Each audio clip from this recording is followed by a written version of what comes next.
Hello my friends, welcome back to my channel beauty remedies. आज मैं आपको बताऊंगी कि आप ओट्स की मदद से अपनी स्किन को वाइट, फेयर एंड ग्लोइंग कैसे कर सकते हैं। Let's get started. ओट्स में बहुत सारा एंटीऑक्सीडेंट पाया जाता है। ये आपकी स्किन को क्लियर करने में मदद करता है।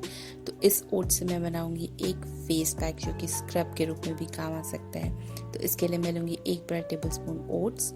उसके बाद मैं इसमें ऐड करूँगी 1 बड़ा टेबल स्पून मिल्क में लैक्टिक एसिड होता है, ये आपके डेड स्किन को निकालेगा। इसके बाद मैं इसमें ऐड करूँगी 1 बड़ा टेबल स्पून हनी आपके स्किन को मॉइस्चराइज करेगा। तो ये सारे इंग्रेडिएंट को अच्छे से मिला लीजिए और आपका एक अमेजिंग फेस पैक स्क्रब बिल्कुल तैयार है। इसको आप अपने फेस को अच्छे से वॉश करने के बाद पूरे एरिया में लगाएं। आप इसे हाथ में भी लगा सकते हैं। ये ड्राई स्किन वालों के लिए बहुत ही अच्छा है क्योंकि इसमें बहुत सारा मॉइस्चराइजर रहता है। तो अपने फेस में इसे अच्छे से लगाएं और इसे 10 to 15 मिनट अपने फेस में लगा हुआ छोड़ दें। 10 to 15 मिनट्स के बाद आप इसे अपने फेस से अच्छे से स्क्रब करते हुए पानी से वॉश कर लें। इसके बाद अपने फेस में आप अपने फेवरेट मॉइस्चराइजर लगा सकते हैं। आप यहाँ रिजल्ट देख सकते हैं, आपकी skin fresh, clear and white नज़र आ रही है।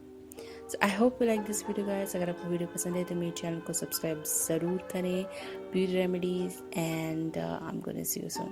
Bye guys.